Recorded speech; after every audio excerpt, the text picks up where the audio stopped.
கேட்கவிருப்பது இந்திய அரசின் வேளாண்மை மற்றும் உழவர் நல அமைச்சகம் வழங்கும் கிசான் வாணி.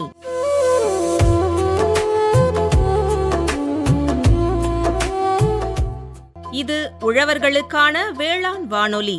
இந்நிகழ்ச்சியின் விளம்பரதாரர் இந்திய அரசின் வேளாண்மை மற்றும் உழவர் நலத்துறை. ஆஹா, இந்த மழையாலையும் பயிர் பாதிச்சிருச்சே, இப்ப என்ன செய்யறது? கவலைப்படாத நண்பா, பிரதம மந்திரி பயிர் காப்பீட்டு திட்டத்துல சேர்ந்திருக்கியா?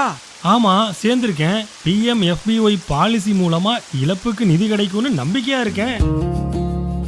இயற்கை பேரிடர், எதிர்பாராத வானிலை மாற்றம் போன்ற காரணங்களால் ஏற்படும் பயிர் இழப்பிலிருந்து பாதுகாக்க உதவுகிறது பிரதம மந்திரி பயிர் காப்பீட்டு திட்டம். தகுதியுள்ள விவசாயிகள் உதவி எண் 14447 தொடர்பு கொள்ளுங்கள் அல்லது PMFBY அதிகாரப்பூர்வ இணையதளத்தை பார்வையிடலாம். அருகிலுள்ள வேளாண்மை துறை அலுவலகம் அல்லது பொதுச்சேவை மையத்தையும் அணுகலாம். வேளாண்மை மற்றும் விவசாயிகள் நல அமைச்சகம், இந்திய அரசு.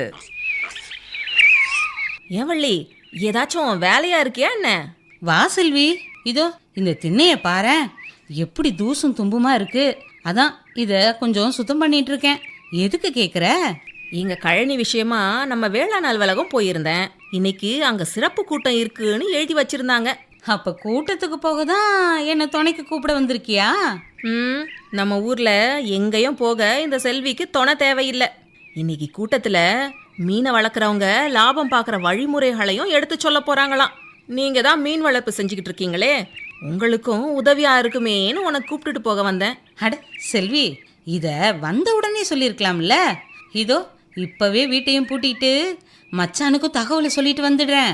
மற்ற வேலைகளை வந்து பாத்துக்கிறேன். வா வா, வெரசாவா போவோம்.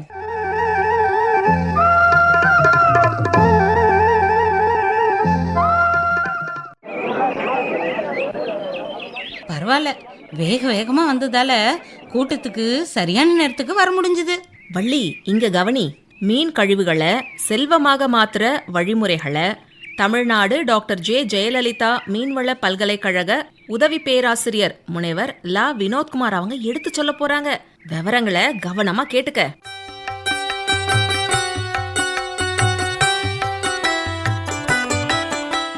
நாம் அனைவரும் அறிந்தது போல் கடல் மற்றும் உள்நாட்டு நீர்நிலைகளிலிருந்து தினமும் 1000 கணக்கான டன் மீன்கள் பிடிக்கப்படுகின்றன. அதிலிருந்து சுமார் 30 முதல் 50% வரை தலையோடும் எலும்பு, தோல், குடல் போன்றவை கழிவாக பெறப்படுகிறது. இந்த மீன் கழிவுகள் சரியாக கையாளாவிட்டால் துர்நாற்றம், நீர் மாசுபாடு மற்றும் சுற்றுச்சூழல் பாதிப்பு ஏற்படும். ஆனால் இப்போது உலகம் முழுவதும் கழிவை செல்வமாக மாற்றுதல் என்ற எண்ணம் வளர்ந்து வருகிறது. ஏற்கனவே மீன் கழிவில் இருந்து சில மதிப்புள்ள பொருட்கள் தயாரிக்கப்பட்டு வருகிறது. அந்த கழிவுகள் யாதெனில் மீன் மாவு, மீன் எண்ணெய், மீன் புரதம், கைட்டின் மற்றும் கைட்டோசன். இவை பெரும்பாலும் சிறு வணிக ரீதியில் தயாரிக்கப்பட்டு வருகின்றன. மீன் மாவும் பெரும்பாலும் கால்நடை தீவனமாக பயன்படுத்தப்பட்டு வருகிறது. மீன் எண்ணெய், இவை ஆரோக்கியத்திற்கு உதவும் ஒமேகா 3 கொழுப்பு சத்துக்கள் நிறைந்து இருக்கிறது. மீன் புரதம், இதில் உணவு, மருந்து மற்றும் விலங்கு தீவனங்களில் பயன்படுத்தப்பட்டு வருகிறது. கைட்டின் மற்றும் கைட்டோசன், இவை பெரும்பாலும் இறால் மற்றும் நண்டு ஓடிகளிலிருந்து எடுக்கப்படுகிறது. இதில் இருந்து மருந்து, அழகு சாதன பொருட்கள், நீர் சுத்திகரிப்பு போன்ற துறைகளில் பெரும் தேவைப்படுகிறது. தற்போதைய காலத்தில் உயிரியல் உரம், இவை பயோ ஃபெர்டிலைசர் என்று அழைக்கப்படுகிறது. இவை மீன் கழிவுகள் இயற்கை உரமாக பயன்படுத்தப்பட்டு நிலத்தின் சத்துக்களை மேம்படுத்தப்படுகிறது. மீன் கழிவிலிருந்து உயிர் சத்து உரம் தயாரிப்பது எப்படி என்று விரிவாக பார்ப்போம். இதற்கு தேவையான பொருட்கள் மீன் கழிவுகள், சர்க்கரை, நீர், நுண்ணுயிரிகள், பிளாஸ்டிக் ட்ரம். செயல்முறை மூலம் உங்களுக்கு சொல்கிறேன். மீன் கழிவுகளை சிறிய துண்டுகளாக நறுக்கி வைக்க வேண்டும். பின்பு பிளாஸ்டிக் குடுவில் நீரை நிரப்பி அதில் சர்க்கரையை கலக்க வேண்டும். நறுக்கிய மீன் கழிவுகளை இதில் சேர்க்க வேண்டும். உதாரணமாக 3% மீன் கழிவுகளும் 1% சர்க்கரையும் 10% நீரும் என்ற விகிதத்தில் சேர்க்க வேண்டும். இதில் இயற்கை நுண்ணுயிரியான லாக்டோபேசிலஸ் எனும் நுண்ணுயிரை இதில் சேர்க்கவும். இதன் பின் நன்றாக கலக்கி ட்ரம்மை மூடி வைக்கவும். இதன் மூடியை முழுமையாக காற்று புகாதபடி வைத்தாலும் சிறு வாயு வெளியேறும்படி ஏற்பாடு செய்திருக்க வேண்டும். இதனால் வாயு அழுத்தம் ஏற்படாமல் இருக்கலாம். இதன் செயல்முறை 15 முதல் 20 நாட்கள் வரை. இந்த காலத்தில் நுண்ணுயிர் மீன் கழிவை உடைத்து நைட்ரஜன், பாஸ்பரஸ், பொட்டாசியம், அமினோ அமிலங்கள், புரதங்கள் போன்ற சத்துக்களை வெளியிடும். இவை 2 நாட்களுக்கு ஒரு முறை கலக்கினால் நன்றாக பாசனம் நடைபெறும். பின்பு 15 முதல் 20 நாட்களுக்கு பிறகு வடிகட்டியை சேகரித்தல். இதுதான் மீன் அமில உரம். இதில் திரவ நிலையில் கிடைக்கும் திரவத்தை எடுத்து அதில் நாம் பயிர்களுக்கு உயிர் உரமாக கொடுக்கலாம். 1% திரவமும் 100% நீரும் சேர்த்து பயிர்களுக்கு தெளிக்கலாம். இதில் கிடைக்கும் திட எச்சங்கள், இவை மீதமுள்ள திட கழிவுகளை மண்ணில் கலந்து உரமாக பயன்படுத்தலாம். இதனால் மண் நுண்ணுயிர் செயல்பாடு அதிகரித்து மண் வளம் மேம்படும். மீன் கழிவு என்பது பெரும்பாலும் சிறிய வகை மீன் மற்றும் கழிவுகள், அதாவது பெரிய வகை மீன்கள் பெரும்பாலும் ஏற்றுமதி செய்யப்படுகிறது. சிறிய வகை மிகவும் குறைவான எடை கொண்ட மீன்கள் இவைதான் மீன் கழிவுகள். இதனை சுத்தம் செய்யும்போது பெரும்பாலும் 30 முதல் 50% வரை கழிவாக பெறப்படுகிறது. பெரும்பாலும் இதன் கழிவுகளை சாலை ஓரத்திலோ இல்லை பொது வெளியிலோ நாம் வீசுகிறோம். இதனால் துர்நாற்றம், நீர் மாசுபாடு மற்றும் சுற்றுச்சூழல் பாதிப்பு ஏற்படுகிறது. இந்த மாசுபாட்டை நாம் குறைத்து எப்படி நம்ம சமூகத்தை முன்னேற்றலாம் என்ற அடிப்படையில் இந்த மீன் கழிவுகளை நாம் உலகம் முழுவதும் இந்த கழிவுகளை செல்வமாக மாற்றுவதற்கு பெரும்பாலும் வசதிகள் இருக்கிறது. ஆனால் நாம் அதை பயன்படுத்துவதில்லை. உதாரணத்திற்கு மீன் மாவு, மீன் எண்ணெய், இது போன்ற மீன் கழிவு பொருட்கள் சில நிறுவனங்களில் மட்டுமே செய்கின்றோம். இதற்கு பெரும்பாலும் நம் வீட்டிலிருந்தோ இல்லை சாதாரண ஒரு இடத்திலிருந்தோ நாம் செய்வதில்லை. முதன்மையாக நாம் மீன் உரம் நமக்கு செய்வதற்கு பெரும்பாலும் உபகரணங்களோ எதுவும் தேவைப்படுவதில்லை. இதனால் மீன் உரம் நம் வீட்டிலோ இல்லை நம் செயல்படும் இடத்திலோ நாம் இதை செய்யலாம். இது விவசாயத்திற்கும் நாம் வாழும் மண்ணிற்கும் முதன்மையாக பயன்படுகிறது. இந்த கழிவுகளை செல்வமாக மாற்றும் எதிர்காலத்தில் என்ன செய்யலாம் என்றால், எதிர்காலத்தில் மீன் கழிவு மேலாண்மை துறை உலகளவில் வளர்ச்சி பெறக்கூடிய பசுமை தொழிலாக உருவாகும் வாய்ப்பு உள்ளது. அரசாங்கங்கள், ஆராய்ச்சி மையங்கள், தொழில் நிறுவனங்கள் இணைந்து இந்த துறையை மேம்படுத்தினால் இது வேலைவாய்ப்பும் வருமானமும் உருவாக்கும் முக்கிய துறையாக மாறும். இத்தகைய மீள் பயன்பாடுகள் சுற்றுச்சூழல் மாசுபாட்டை குறைத்து கிராம மற்றும் கடலோர சமூகங்களுக்கு கூடுதல் வருமான வாய்ப்புகளை உருவாக்குகின்றன. கழிவுகளை சரியாக மேலாண்மை செய்வது சுத்தமான கடல், ஆரோக்கியமான மனிதன் என்ற நோக்கத்தையும் நிறைவேற்றும். மீன் கழிவுகள் ஒரு சுமையாக இல்லை, அது ஒரு மறைந்திருக்கும் வளம். இதை புத்திசாலித்தனமாக மேலாண்மை செய்தால் நமது மீன்வளத்துறை மேலும் நிலைத்ததாகவும் பொருளாதார ரீதியாக பலமாகவும் மாறும். எதிர்காலத்தில் சுழற்சி பொருளாதாரம் நோக்கி நகர்கிறது. அங்கு ஒரு கழிவு கூட வீணாகாது. மீன் கழிவு என்பது ஒரு பிரச்சனை அல்ல, அது ஒரு வாய்ப்பு. நாம் அதை சரியான முறையில் பயன்படுத்தினால் சுற்றுச்சூழல் பாதுகாப்புக்கும் பொருளாதார வளர்ச்சிக்கும் வழிவகுக்கும். என்ன வள்ளி, மீன் கழிவுகளை செல்வமாக மாற்ற வழிமுறைகளை தமிழ்நாடு டாக்டர் ஜே ஜெயலலிதா மீன்வள பல்கலைக்கழக உதவி பேராசிரியர் முனைவர் ல வினோத்குமார் அவங்க அருமையா எடுத்து சொல்லிட்டாங்கல்ல. நல்லா கவனமா கேட்டுக்கிட்டேன். எல்லா விவரங்களையும் எவ்வளவு தெளிவா சொன்னாங்க பாரு. மீனோட கழிவுகளை வீணாக்காம அதை இவர் சொன்ன முறையில பதப்படுத்தி விற்பனை செஞ்சோன்னா நல்ல லாபம் கிடைக்குமே. மீனோட கழிவுகளை வீணா தூக்கி குப்பையில போடாம 4 காசு பார்க்கலாம்ல.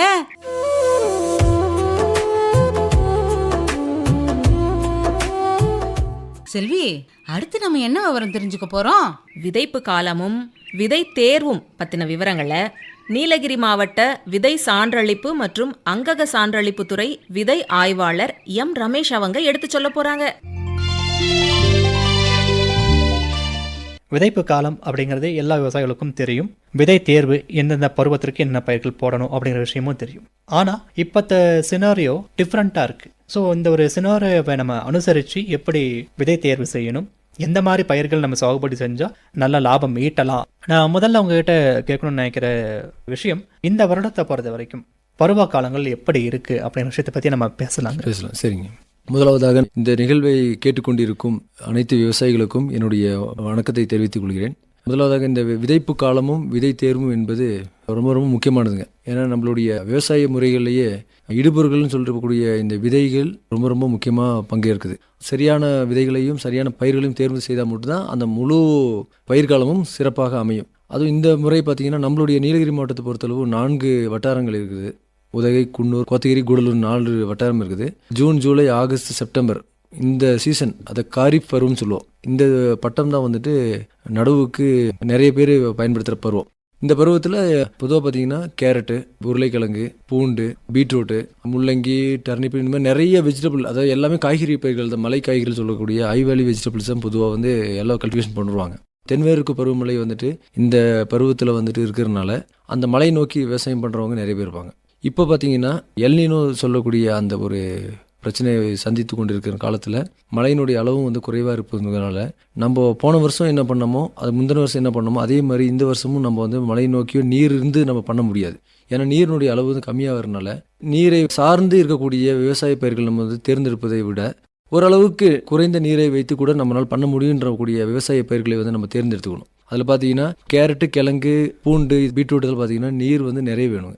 நம்ம பயன்படுத்தக்கூடிய எல்லா விதைகளுமே வந்துட்டு ஹைபிரிட்ஸ் மேனேஜ்மெண்ட்ஸ்ன்னு சொல்லக்கூடிய மேலாண்மையை வந்து நல்லா சிறப்பாக இருந்தால் மட்டும்தான் நீங்கள் நினைத்த மாதிரி அது நம்மளுடைய மகசூல் வந்து கிடைக்கும், தாக்கு பிடிக்க முடியும். இப்போது வெப்பநிலையும் அதிகமாக இருக்குது, நீர் அளவும் குறைவாக இருக்கிறதுனால இந்த காலநிலைக்கு ஏற்றது மாதிரி நம்ம பயிர்கள் தேர்ந்தெடுத்து செய்தால் சிறப்பாக இருக்குங்க. சார் நிச்சயமா நம்ம இதை பற்றி நிறைய விஷயங்கள் நம்ம பேசுவோம். ஊடகங்கள்லையோ இல்லை செய்தித்தாள்கள்லையோ படித்த ஒரு விஷயம் பார்த்தீங்கன்னா எல் நினோ அப்படிங்கிற ஒரு கண்டிப்பாக. இந்த எல் நினோ அப்படிங்கிறது என்ன, அதனுடைய தாக்கம் எப்படி இருக்கும் அப்படிங்கிறத எளிய வார்த்தைகளில் விளக்கி சொல்ல முடியுங்களா? எல் நினோன்றது ஒரு குளோபலாக நடக்கக்கூடியது, அது உலக அளவில் ஒரு காலநிலை மாற்றங்குது. பசிபிக் கடலில் வரக்கூடிய வெப்பநிலை மாற்றம், கடலுடைய மேற்பரப்பு சொல்கிறீங்களா, அதாவது சர்ஃபேஸ் சீயோட டெம்பரேச்சர் வெப்பநிலை அதிகமாகும் போது அந்த அழுத்தங்கள் மாறுபடுது இல்லைங்களா, அதனால வந்து நம்மளுக்கு கரெக்டாக வரக்கூடிய அந்த மழை உருவாவதற்கான கிளவுட்ஸ் எல்லாம் இருக்காது. ஸோ அதனால பார்த்தீங்கன்னா அங்கே வந்துட்டு குளிர்ச்சியாக இருந்துச்சுன்னா நம்மளுடைய ஓஷனுக்கு, இந்தியன் ஓஷனுக்கு வரும், நம்மளுடைய அந்த தென்மேற்கு வரும்போது எல்லாம் கரெக்டாக செட் ஆகும். இப்போ அது இல்லாததுனால என்ன ஆகுதுன்னா அங்கேயே டெம்பரேச்சர் ஜாஸ்தியாகும் போது அது வராது, இங்கே இருக்காது. உலகளவில் இந்த பிரச்சனையை வந்து சந்திக்கிறோம். காலநிலை சூழ்நிலை தீர்மானிக்க முடியாது, அந்த மாதிரி ஒரு எக்ஸ்ட்ரீமாக இருக்கும், எல்லாமே எக்ஸ்ட்ரீமாக இருக்கும். இல்லாத இடத்துல தாசி பெய்யும், இருக்கிற இடத்துல இல்லாமல் போகும். அதனால் இது தகுந்த மாதிரி தான் நம்ம வந்து நம்மளுடைய விவசாய முறைகளை இப்போ இந்த பீரியடுக்கு நம்ம மாறணுங்க. அது நம்ம மாவட்டத்திலே பார்த்தீங்கன்னா தென்மேற்கு பருவமழை எங்கே பெய்யணுமோ அந்த பகுதிகளிலே இப்போ வெப்ப தாக்கம் அதிகமாக இருக்குன்னா அப்போ அதனுடைய வீரியம் எப்படி இருக்குன்னு பார்த்துங்க. அப்போ தாசி ஆக என்ன உங்களுக்கு கிரவுண்ட் வாட்டர் தண்ணியே இருக்காது, எல்லாம் ஃபுல்லாக உங்களுக்கு இதாக போயிடும். அப்போ அதை நம்பி விவசாயம் பண்ணும்போது நீர் தேவையான பயிர்கள் நம்ம தேர்ந்தெடுக்கக்கூடாதுங்க. மார்க்கெட்டில் ரேட்டு கிடைக்கும், கண்டிப்பாக ரேட் இருக்க தான் செய்யும். ஏன்னா உங்களுக்கு ப்ரொடக்ஷன் வந்துட்டு எல்லா இடத்துலையுமே உற்பத்தி கம்மியாகுது. நிச்சயமா இப்போ நம்ம மாவட்டத்தில் மட்டும் இல்லைங்க, மற்ற மாநிலத்தில் கூட இந்த மழை இல்லாததுனால வந்து நிறைய இடத்துல வந்துட்டு கல்டிவேஷன் கம்மியாக இருக்கும்போது ப்ரொடக்ஷன் இருக்காது. அப்போ நம்ம உணவு தேவை ஜாஸ்தியாக இருக்கும்போது கண்டிப்பாக அப்போ டிமாண்டு கிரியேட் ஆகும், ப்ரைஸ் ஏறும். அதை நோக்கி நம்ம என்ன பண்ணுவோம், எல்லாரும் நம்ம இந்த டைம் போடலான்ற மாதிரி போடக்கூடாது. மழை நீர் இல்லைன்னா உங்களுக்கு கண்டிப்பாக செய்ய முடியாது. இப்போது சரியான பருவமாக இருந்து நல்ல மழையே இருந்துச்சுன்னா ஒரு சாதாரண விவசாயி ஒரு 5 ஏக்கர் போடுறாருன்னு போடலாம். இப்போ அதே மாதிரி நம்ம போட முடியுமா? முடியாது. ஏன்னா அன்னைக்கு போடும்போது நல்ல ஒரு வீரிய ரக கேரட்டையோ பீட்ரூட்டையோ கிழங்கு போட்டுருக்கலாம். இப்போ வந்து அதே மாதிரி வீரிய ரகத்தை பயன்படுத்த முடியாது. பரப்பளவு நீங்கள் கொஞ்சம் குறைச்சிட்டு ஆல்டர்னேட் கிராப்ஸ் நான் சொன்ன மாதிரி பீன்ஸ் போடலாம், பட்டாணி போடலாம், முள்ளங்கி. என்னென்னா அதெல்லாம் வந்துட்டு உங்களுக்கு விதையினுடைய விலையும் கொஞ்சம் கம்மியாக இருக்கும், அதே மாதிரி நீரினுடைய தேவையும் குறைவாக இருக்கும். அது போடும்போது மண்ணுக்கும் நல்லது, உங்களுக்கு ஒரு முறை பயிர் சுழற்சி செஞ்ச மாதிரி இருக்கும். இப்போ நம்ம ஆல்டர்னேட்டாக அதாவது மாற்று பயிர் போடும்போது மண்ணில் வந்துட்டு நைட்ரஜன் சத்து இருக்கிறதுக்கு வாய்ப்பு இருக்குது. இந்த பீன்ஸ் எல்லாம் போடும்போது உங்களுக்கு தெரியுமில்ல, உங்களுக்கு வளிமண்டலத்தை நைட்ரஜன் ஃபிக்ஸ் பண்ணி அந்த வேர்கள் எல்லாம் கொடுத்துக்கும். மண் வளத்திற்கும் நல்லது, இருக்கிற நீரில் வந்து நம்ம உற்பத்தி செய்ய முடியும். குறுகிய கால பயிர்கள் எல்லாம் பார்த்தீங்கன்னா பீன்ஸ் எல்லாம் உங்களுக்கு ஒரு 60 நாள்னா ஒரு அளவுக்கு எடுத்துடலாம். மற்ற பயிரில் போனால் 90 நாள், 100 நாள், 110 நாள் வரணும். அப்போ அது வரைக்கும் நம்ம அந்த பயிரை கொண்டு போய் காப்பாற்றணும். விதையோட விலையும் கம்மி. இப்போ மற்ற வீரிய கேரட்டு பீட்ரூட்டில் போனீங்கன்னா இப்போ கேரட் எடுத்தால் 30,000 ரூபாய்க்கு மேலே இருக்கும். அப்படி போனால் நம்மளுக்கு விவசாயிகளை போட்டு முளைக்கல கஷ்டம்னா அவங்களுக்கு பிரச்சனையாக இருக்கும். முள்ளங்கிலாம் பார்த்தீங்கன்னா 100 கிராமுக்கே வந்துட்டு 250 ரூபா தான் வருது. அப்போது ஒரு 2000 ரூபாய்க்கு எல்லாம் வந்துட்டு என்ன பண்ணிக்கலாம்னா நீங்கள் 1 கிலோ வாங்கிடலாம். நிச்சயமாக சார். தேர்வு செய்கிற பயிர், ஆமாம், ரெண்டாவது அதனுடைய பரப்பளவு, இது 2 விஷயம் கவனிக்கணும் இல்லைங்களா? இப்போ நேச்சுரலாகவே இந்த ஒரு பயிருக்கு போகிறவங்களுக்கு எந்த ஒரு இஷ்யூவும் கிடையாது. So they can understand, they can manage. ஆனால் மாற்று பயிராக போடலாம் அப்படின்னு நினைக்கிறவங்களுக்கு இதையும் தாண்டி என்ன பயிர்கள் நீங்கள் சஜஸ்ட் பண்ணுறீங்க? முதலாவது பயிர் செலெக்ஷன். பீன்ஸு, பட்டாணி, முள்ளங்கி, டர்னிப்பு, நூல்கோல். மார்க்கெட் ரேட் அப்படி எப்பவும் இருந்துகிட்டே இருக்கும். பரப்பளவும் கொஞ்சம் கம்மியாக தான் இருக்குது, நம்மளோட ப்ரொடக்ஷன் கம்மியாக தான். அந்த ப்ரைஸ் பார்த்தீங்கன்னா ரொம்ப வந்து ஏறது இறங்குறதுலாம் இருக்குது, ஓரளவுக்கு ஆவரேஜ் இருந்துகிட்டே இருக்கும். இந்த கேரட்டு பீட்ரூட் பார்த்தீங்கன்னா ஒரு டைம் ஏறும், ஒரு டைம் இறங்கும். மார்க்கெட் டிமாண்ட் பொறுத்தளவு ப்ரொடக்ஷன் அது ஏன்னா நிறைய பேர் பயன்படுத்துகிறாங்கனால இது ஓரளவுக்கு ஆவரேஜாக இருக்கும். அது இல்லாமல் உங்களுக்கு இந்த ப்ரைஸ் விதையோட விலையும் கம்மி இருக்குது. இப்போ நீங்கள் பீன்ஸ், பட்டாணி, நூல்கோல் இந்த மாதிரி கிராப்பெல்லாம் சொல்லியிருக்கீங்க. ஸோ இதில் பீன்ஸ் அப்படிங்கிறது நேச்சுரலாகவே அவங்க பண்ணுற ஒரு கிராப். கண்டிப்பாக பட்டாணின்னு சொல்லியிருக்கீங்க சார். பட்டாணி வந்து இந்த சமயத்தில் நீலகிரி மாவட்டத்தில் எந்த ரீஜனில் பயிரிடுவாங்க? இதே நஞ்சநாடு ஏரியா அப்படின்னு பார்த்தீங்கன்னா அவங்க முதல் பாகத்தில் போயிருப்பாங்க, இதுக்கு முன்னாடி சீசனே போயிருப்பாங்க. இன் பிட்வீன் வந்து அவங்க பட்டாணி பெருசாக ஃபோக்கஸ் பண்ண மாட்டாங்க இல்லைங்களா? இதெல்லாம் எதுக்கு சொல்கிறேன்னா, இப்போ என்னென்னா இப்போ உங்களுக்கு மழை ஜாஸ்தியாக பெய்யறதுக்கு வாய்ப்பு குறைவு. இந்த காலகட்டத்தில் அப்படி தான் இருக்குது. இப்போ வெப்பமும் அதிகமாக இருக்குது, மழையினுடைய அளவும் குறையாக இருக்கிறதுனால ஆல்டர்னேட்டிவாக தான் நம்ம எடுத்துக்கிறோம். இது வந்துட்டு பியூராக நம்ம ஃபுல்லாகவே எடுத்து போட முடியாது. அப்புறம் வந்துட்டு என்னென்னா, இப்போ ஒரு 2 ஏக்கர் இருக்குன்னா இது எல்லாத்தையும் மிக்ஸ் பண்ணி தான் போடுறோம். ஒரே கிராப்பை போடக்கூடாது, முள்ளங்கி போட வேண்டாங்க. நம்மளுக்கு என்ன சொல்ல, கிராப் ரொட்டேஷன் வேணும், அந்த கிராப்புக்கு இது எடுத்துக்கணும். அது இல்லாமல் மிக்சடு கிராப்பிங், ஒரே பயிர் இல்லாமல் 2-3 பயிர் நம்ம சேர்த்து போடுறது தான் சொல்கிறேன் நான். Okay okay. பார்டரில் கூட போட்டுக்கலாம். அவங்களுக்கு ஏதோ ஒரு வருமானம் சாதாரண காலத்தில் எப்படி இருந்துச்சோ அந்த வருமானம் இல்லாட்டினாலும் விவசாயிகளுக்கு ஓரளவுக்காவது வருமானத்தை கொடுக்குன்றதான் நம்ம சொல்கிறோம். சரிங்க சார். இப்போ கேரட்லேயே அதே மாதிரி தான். ஒரு சில விவசாயிகள் வந்துட்டு இப்போ இந்த பருவத்தில் கேரட் கூட செஞ்சு தண்ணி இருக்குது, நான் வந்து என்னால் வந்துட்டு ஒரு நீர் மேலாண்மை கூட பண்ண முடியும் அப்படின்றவங்க கூட ஹை வேல்யூ வெஜிடபிள்ஸ் போகிறதோட, அதாவது ஹை வேல்யூ வெஜிடபிள்ன்றதோட இந்த ஹை வேல்யூ கேரட் சீட்ஸ் இப்போ ஹைப்ரிட்கெல்லாம் 30,000 ரூபாய்க்குலாம் கிலோ இருக்குது, 30,000 ரூபா 40,000 கிலோ இருக்குது. அது போகாமல் கம்மியான ரேட்லேயே இருக்குது. இது ஒரு சில இதெல்லாம் 3,000 4,000 ரூபாய்க்குள்ள ஒரு கிலோக்கு விற்கிறான், அது வெரைட்டி. அந்த மாதிரி ரகங்களை வந்து நீங்கள் வந்து இந்த டைமில் போடலாம். ஏன்னா உங்களுக்கு அந்த இடுபொருளோட செலவினங்கள் கம்மியாக இருக்கும், ஓரளவுக்கு தாங்கி கொண்டு வரும். அது இதுலேயும் வந்து ரெடியூஸ் பண்ணி போகணும். ஆமாம் எல்லாமே. ஏன்னா தண்ணீரோடைய அளவு எப்படி என்று சொல்ல முடியாது. ஏன்னா வந்து காலநிலை வந்துட்டு இப்போ அடுத்த மாதம் எப்படின்னு நம்ம சொல்ல முடியும். ஏன்னா அந்த அளவுக்கு இதாகுது. சில நேரத்தில் வந்து சடான மழை வந்துட்டு உங்களுக்கு தெரியும், டவுன் போரிங் ஆகுது, அப்படியே நம்மளால நிர்ணயிக்க முடியறதில்ல. ஏன்னா அந்த அளவுக்கு இப்போது வந்துட்டு கால சூழ்நிலை கிளைமேட் சேஞ்சுன்ற மாதிரி ரொம்ப இதாகுது. அதனால் நம்ம வந்துட்டு எதையும் வந்துட்டு ரொம்ப இது பண்ணி போட்டுறக்கூடாது. நம்ம வந்து கொஞ்சம் வந்துட்டு இருக்கக்கூடிய இடங்களை வந்துட்டு பிரித்து ஓரளவுக்கு இந்த சீசன் வந்துட்டு நார்மலைஸ் ஆகிற வரை தேவைக்கு தகுந்த மாதிரி நம்ம போட்டுட்டோம்னா பிரச்சனை இருக்காதுங்க. நம்ம மார்க்கெட்டில் இவ்வளோ கிடைக்கும், அவ்வளோ ரேட் இருக்குது, நம்ம போடலான்றோம்னா அப்புறம் அத்தனையும் நீங்கள் காப்பாற்றணும். அதுக்கு தண்ணி வேணும், எடுக்க தண்ணி குறைஞ்சா இருக்கும், ரீசார்ஜ் ஆகணும் இல்லைங்களா, ஆகாது. அப்போ இருக்கிற தண்ணி உங்களுக்கு கம்மியாக என்ன பண்ண முடியும், நம்மளுக்கு கிடைக்கிற கஷ்டமாக வரும். ஸோ அதனால் இருக்கிற இடங்களை குறைவாக செய்யுங்க, அதை வந்து ரொட்டேஷனாக செய்யணும், மிக்ஸ் பண்ணி பண்ணுங்கள். அப்படி பண்ணாலே உங்களுக்கு ஓரளவுக்கு நம்மளால் கொண்டு போகலாம். ஓகே. இது வந்து வெஜிடபிள் கிராப்ஸ் நம்ம பேசிகிட்டு இருக்கோம். நான் கண்கூடா பார்த்துருக்கேன். ஒரு பெரிய விவசாயத்துக்கு போகிற விவசாயி இப்போ என்ன பண்ணியிருக்காருன்னு பார்த்தீங்கன்னா ஜுகுனி போட்டிருக்காரு. அது வந்து எதிர்பார்க்கவே இல்லை. அதுதான் சொல்லணும் பார்த்தீங்களா. ஜுகுனியில் எப்படின்னா கிடைச்சா ஒரு நல்ல ரேட்டு கிடைக்கும், இல்லாட்டி ஒன்றுமே கிடைக்காது இல்லைங்களா. மழை இல்லைன்னா தாங்கும். ஸோ அந்த ஒரு இதில் வந்து அவங்க போட்டிருப்பாங்க. இப்போ கிளைமேட் சேஞ்சஸ் ஆகும்போது அவங்க வந்து இப்போ ட்ரை பண்ணுற மாதிரி போடுறாங்க. ஒன்று அது ஓரளவு சூட் ஆகுது, மேபி ஆகலாம். மழை அளவு ஜாஸ்தியாக இருந்தால் போட முடியாது, இது காசுன்னு சொல்லுவோம், அது போட மாட்டாங்க. இப்போ வந்துட்டு அது மழை கொஞ்சம் நம்மளுக்கு இதாக இருக்கிறனால, ட்ரையாக இருக்கிறனால இருக்கிற சோர்ஸ், வாட்டர் சோர்ஸ் வச்சு அதை கொண்டு பண்ண முடியுங்க சார். அது வெஜிடபிள் கிராப்ஸ் இல்லாமல் எக்ஸாட்டிக் வந்து எக்ஸாட்டிக்கில் அதுக்கும் வாட்டர் வேணுங்க. இப்போ ப்ரொக்கோலி இருக்குது, அப்புறம் வந்துட்டு ரெட் கேபேஜ் இருக்குது, லெட்டூஸ் இருக்குது, எல்லாமே இருக்குது. போடுறவங்க அதை நான் என்ன சொல்கிறேன்னா, எதுவுமே வந்துட்டு ஒரே க்ராப்பாக போட வேண்டாம். மிக்ஸ் பண்ணி போட்டுட்டு இருக்கிற பரப்பளவை நீங்கள் டிவைட் பண்ணி தகுந்த மாதிரி போட்டிங்கன்னா உங்களுக்கு ஒரு வருமானம் கிடைக்கும். அதே மாதிரி 100 நாள் 120 நாள் அந்த மாதிரியும் போயிடக்கூடாது. லாங் டூரேஷன் வேண்டாம், ஓரளவு ஷார்ட் டூரேஷன், ஒரு 50 நாள் 60 நாளில் நம்மளுக்கு வந்துட்டு அறுவடை செய்யணும். அப்படின்னா இதெல்லாம் கொஞ்சம் ஈஸியாக எடுத்துடலாம். ஏன்னா உங்களுக்கு செலவு கம்மி இல்லை, நீங்கள் தண்ணி இருந்து நிறைய செலவு பண்ணி உங்களுக்கு அங்கே நிறைய கிடைக்கிறது எல்லாம் ஒன்று தான். அப்போ குறைந்த இடுபொருள்கள், குறைந்த செலவுலேயே வந்துட்டு குறைந்த டூரேஷன் பண்ணும்போது உங்களுக்கு லாபம் வந்துட்டு ஓரளவுக்கு மேட்ச் ஆகும். இந்த சீசன் நம்ம எப்படியாவது கடந்தாகணும். எல்லாமே F1 ஹைப்ரிடாக இருக்கிறதுனால எல்லாமே வந்துட்டு இம்போர்ட் ஆகி தான் இங்கே சேல் பண்ணுறாங்க எல்லாருமே. இப்போ F1 நம்ம யூஸ் பண்ணுற மாதிரி இருந்தாலும் வாட்டர் மேனேஜ்மெண்ட்டுங்கிறது ரொம்ப முக்கியம் இல்லைங்களா. ஆமாம். இரிகேஷன் அப்படிங்கிறது யூஸ்வலாக நம்ம விவசாயிகளை பொறுத்த வரைக்கும் மேக்ஸிமம் டைம் வந்து 3 நாள், 3 நாளைக்குள்ளார அடுத்த இரிகேஷன் பண்ணிடணும். ஆமாம். ஸோ இந்த டைம் இரிகேஷன் எப்படி பண்ணணும், எவ்வளோ நாளைக்கு ஒரு டைம் வந்து வாட்டரிங் பண்ண வேண்டியது இருக்கும். ஸோ அதுலேயும் வாட்டரிங் வந்து எப்படி பண்ணணும். நம்ம மாவட்டத்தை பொறுத்தவரை எல்லாருமே பண்ணுறது எல்லாமே வந்து சின்ன பட்டர்ஃப்ளை வச்சு ஸ்ப்ரிங்க்லர் மாதிரி தான் யூஸ் பண்ணுறாங்க ஃபுல்லாகவே. அதே ஓகே தான், வேறு எதுவும் நம்ம ட்ரிப்புக்கெல்லாம் வந்து பண்ணுறது இல்லை யாருமே. அப்புறம் இன்னொன்று என்னென்னா, இதில் விதைகள் தேர்வு செஞ்சுட்டு நடவு செய்கிறோம் இல்லைங்களா, நடவு செய்கிற ரொம்ப ஆழமாக பண்ணிட வேண்டாம். டெப்த் ஆஃப் சோயிங்கிறீங்களா, அது ரொம்ப முக்கியம். நிறைய இடத்துல என்ன பண்ணிக்கிறோம், ரொம்ப ஆழம் போட்டு விட்றாங்க, 1.5 இன்ச்செல்லாம் அடி போட்டுறாங்க.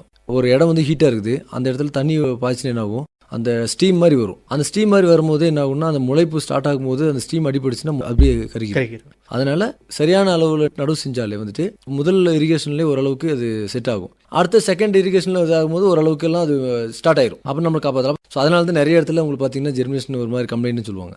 ஸோ அதுக்கு என்ன பண்ணணும்னா, ரொம்ப டெப்த் ஆஃப் சர்விங் போகக்கூடாது. பிளான்டிங்கை விட்டுட்டு உடனே வந்துட்டு நம்ம இரிகேஷன் கொடுக்கணும், கண்டிப்பாக கொடுக்கணும். அதுவும் நம்ம இரிகேஷன் பண்ணுறது காலை இல்லை ஈவினிங் அந்த மாதிரினா பிரச்சனை இல்லை. உங்களுக்கே தெரியும் தானே, பொதுவாகவே நம்ம பகல் நேரத்தில் கொடுக்கக்கூடாது. அது ஒரு ஃபேக்டர் வந்து விவசாயிகள் பண்றாங்க. இரிகேஷன் அண்ட் மிட் நைட்ல கூட மோட்டர் வச்சு அது ஓகே, அது ஒன்றும் பிரச்சனை இல்லை. மெயின் இஷ்யூ என்னன்னு பாத்தீங்கன்னா, ஒரு சின்ன ஒரு கிணறு வெட்டி வச்சிருக்காங்க, ஒரு ஸ்ட்ரீம்லயே அவங்க சின்ன ஒரு பிளாக் மாதிரி பண்ணி வச்சுட்டு அதுல தான் அது பண்றாங்க. ஸோ அவங்களுக்கு எப்போ வாட்டர் அவைலபிள் இருக்கோ அப்போதான் அவங்க பயன்படுத்த முடியும். கண்டிப்பாக அது தண்ணி எடுக்கணும்னு நம்ம சொல்லுவோம்.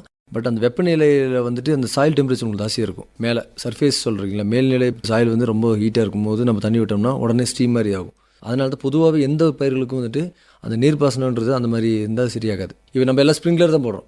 அப்படின் போது அந்த பகல் நேரத்தில் கொஞ்சம் அவாய்ட் பண்ணால் நல்லாயிருக்கும். இல்லை காலையில் நல்லது, 6 மணி 7 மணி 8 மணிக்குள்ளே பண்ணாலும் ஓரளவுக்கு நம்ம பண்ணிடலாம். மழை இருந்தால் பிரச்சனையே இல்லை, ஏன்னா கண்டினியூஸ் உங்களுக்கு மழை பெஞ்சிட்டே இருக்கும், உங்களுக்கு வெப்பநிலை அந்த கண்ட்ரோலுக்கு வச்சுக்கும்.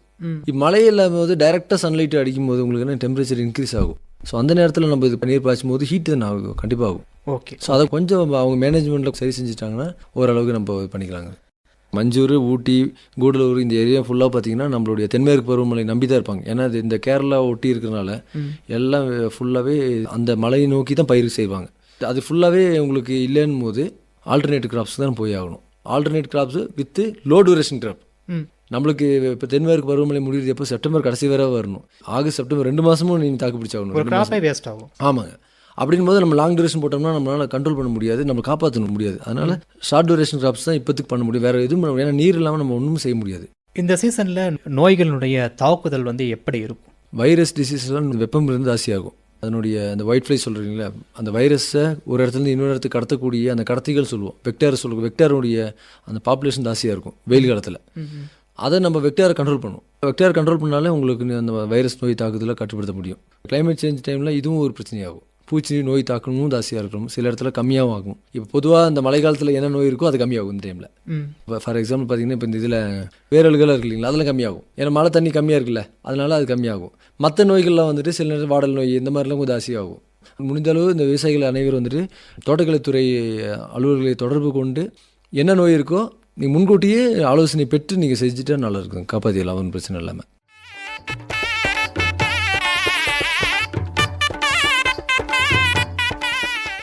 என்ன பிள்ளை, விதைப்பு காலமும் விதை தேர்வும் பற்றின விவரங்களை நீலகிரி மாவட்ட விதை சான்றளிப்பு மற்றும் அங்கக சான்றளிப்பு துறை விதை ஆய்வாளர் எம் ரமேஷ் அவங்க தெளிவாக எடுத்து சொன்னாங்கல்ல. ஆமா, கால சூழலை கருத்துல வச்சு விதைப்பு செய்யறதோட அவசியத்தை நல்லா புரிய வச்சுட்டாங்களே. நீர்ப்பாசனம் உட்பட விதைப்புல நாம கவனத்துல வச்சுக்க வேண்டிய விஷயங்களை நல்லாவே தெளிவுபடுத்திட்டாங்க. செல்வி, உன்னாலதான் இன்னைக்கு நான் நிறைய தகவல்களை தெரிஞ்சுக்கிட்டேன். உனக்கு தான் நான் நன்றி சொல்லணும். நன்றி எல்லாம் வேணாம் வள்ளி. ஏன் ஏன் அப்படி சொல்ற? வேற என்ன வேணும்? என் பொண்ணு மாப்பிள்ளையும் 2 நாள்ல எங்க வீட்டுக்கு வராங்க. அவங்களுக்கு விருந்து வைக்க உங்ககிட்ட தான் மீன் வாங்கலாம்னு இருக்கேன். கவலையே படாத பிள்ளை, விருந்து பிரமாதப்படுற அளவுக்கு அருமையான மீனா பார்த்து எடுத்து வைக்கிறேன், வந்து வாங்கிக்கோ. மண்ணின் வளத்தை மிகவும் கூட்டி மகசூல் பெருகச் செய்திடவே நுண்ணுயிர் உரங்கள் உண்மையிலேயே உயிர் உரமாக செயல்படுமே. மண்ணின் வளத்தை மிகவும் கூட்டி மகசூல் பெருகச் செய்திடவே நுண்ணுயிர் உரங்கள் உண்மையிலேயே உயிர் உரமாக செயல்படுமே.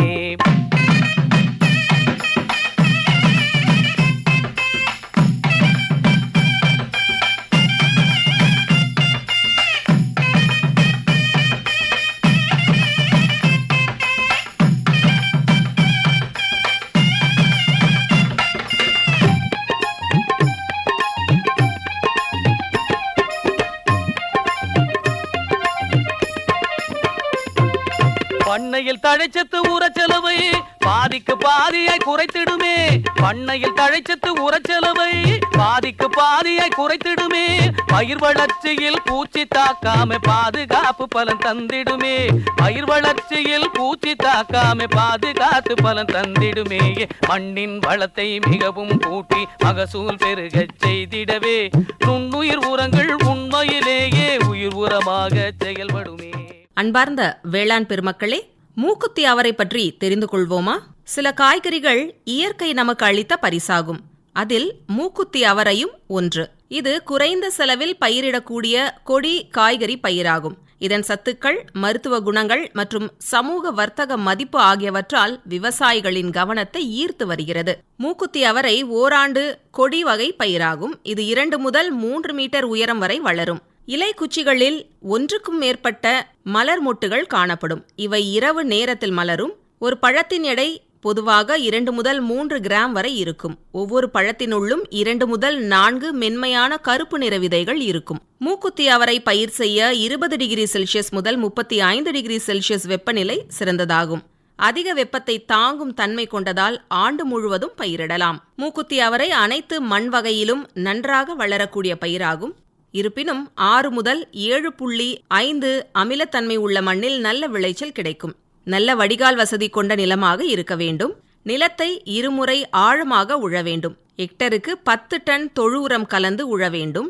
அதன் பிறகு டிராக்டர் கொண்டு படுக்கைகளை அமைக்க வேண்டும். இவ்வாறு உயர்த்தப்பட்ட படுக்கைகளை அமைப்பதன் மூலம் வேர்களுக்கு நல்ல காற்றோட்டம் கிடைப்பதுடன் நீர் தேங்காமல் சீராக வடியும். நிலத்தை உழும்போது எருமை சாணத்தை ஹெக்டருக்கு 10 டன் என்ற அளவில் இட வேண்டும். மூக்குத்தி அவரையின் பயிர்காலம் 150 முதல் 170 நாட்கள். விதைப்பதற்கு 6 முதல் 7 கிலோ விதை ஹெக்டருக்கு என்ற அளவில் தேவைப்படும். செடிக்கு செடி 1 மீட்டரும் வரிசைக்கு வரிசை 0.6 மீட்டரும் இடைவெளி இருக்க வேண்டும். ஒரு குழியில் 2 முதல் 3 விதைகள் முளைத்த பிறகு ஆரோக்கியமான ஒரு செடியை மட்டும் விட்டு மற்றவற்றை நீக்க வேண்டும். மூக்குத்தி அவரை கொடி என்பதால் மூங்கில் குச்சிகள் அல்லது கம்பிகள் கொண்டு பந்தல் அமைக்க வேண்டும். இவ்வாறு அமைப்பதன் மூலம் செடிகளுக்கு சூரிய ஒளி சீராக கிடைப்பதுடன் காற்றோட்டமும் அதிகரிக்கும். பூச்சி தாக்குதல் குறைவதுடன் பழத்தின் அளவும் தரமும் மேம்படும். தழை, மணி மற்றும் சாம்பல் சத்து முறையே 35, 50 மற்றும் 25 கிலோ ஒரு ஹெக்டருக்கு என்ற அளவில் இட வேண்டும். விதைத்த 60 முதல் 70 நாட்கள் கழித்து பழங்களை அறுவடை செய்ய தொடங்கலாம். 2 நாட்களுக்கு ஒரு முறை அறுவடை செய்யலாம். ஒரு செடியிலிருந்து 2.5 முதல் 4.5 கிலோ வரை அறுவடை செய்யலாம். 60 முதல் 70 நாட்களில் அறுவடைக்கு தயாராகி பல மாதங்கள் வரை தொடர்ந்து காய் கிடைப்பது விவசாயிகளுக்கு வாரந்தோறும் வருமானத்தை அளிக்கிறது. சந்தை வாய்ப்பும் அதிகரித்து வருகிறது. எனவே மூக்குத்தி அவரை விவசாயிகளுக்கு நிலையான வருமானமும் எதிர்கால சந்தை வாய்ப்புகளையும் நல்ல லாபத்தையும் அளிக்கக்கூடிய பயிராக திகழ்கிறது.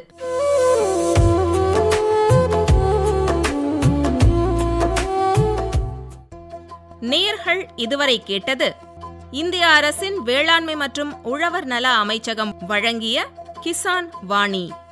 இந்நிகழ்ச்சியின் விளம்பரதாரர் இந்திய அரசின் வேளாண்மை மற்றும் உழவர் நலத்துறை. இந்த வருஷம் மகசூல் கொஞ்சம் குறைஞ்சிருச்சு. என்ன தம்பி, மண்ணை பரிசோதனை செஞ்சியா? இல்லையானே. முதல்ல உங்க மண்ணை பரிசோதனை செய்யுங்க. பிரதம மந்திரியின் மண் வள அட்டையால நம்ம மண்ணோட தன்மையை தெரிஞ்சு அதுக்கு ஏத்த மாதிரி எந்த உரம் எவ்வளவு போடணும்னு தெரிஞ்சுக்கலாம். செலவும் குறையும், மகசூலும் கூடும். அட அண்ணே, இது நல்லா இருக்கே. வளமான விவசாயத்துக்கு மண் ஆரோக்கியம் ரொம்ப முக்கியங்கிறீங்க. இப்பவே பக்கத்துல இருக்கிற நம்ம வேளாண்மை துறை அலுவலகத்துக்கு போறேன். மண் பரிசோதனை செய்யறேன். மண் வள அட்டையை வாங்குறேன். நீ கில்லாடிதான் போ. வேளாண்மை மற்றும் விவசாயிகள் நல அமைச்சகம், இந்திய அரசு. இந்த முறை விதை உரம் வாங்க பணம் கிடைச்சது ரொம்ப உதவியா இருந்துச்சு. எப்படிண்ணே? பிரதம மந்திரி கிசான் சம்மான் நிதி திட்டத்துல சேர்ந்தேன். ஆண்டுக்கு 6000 ரூபாய் 3 தவணைகளா நேரடியா வங்கி கணக்குக்கு வந்துச்சுல்ல. பிரதம மந்திரி கிசான் சம்மான் நிதி திட்டத்தின் மூலம் தகுதியுள்ள விவசாயிகளுக்கு ஆண்டுதோறும் 6000 ரூபாய் நிதி உதவி நேரடியாக வங்கி கணக்கில் வழங்கப்படுகிறது. நீங்களும் தகுதி பெற்றிருந்தால் அருகிலுள்ள பொது சேவை மையம் அல்லது வேளாண்மை துறை அலுவலகத்தை அணுகி பதிவு செய்து பயனடையுங்கள். வேளாண்மை மற்றும் விவசாயிகள் நல அமைச்சகம், இந்திய அரசு.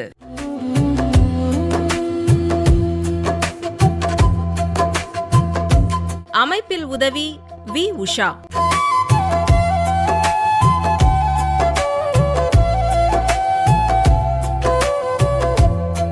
நிகழ்ச்சி அமைப்பு பி. வாசுதேவன்.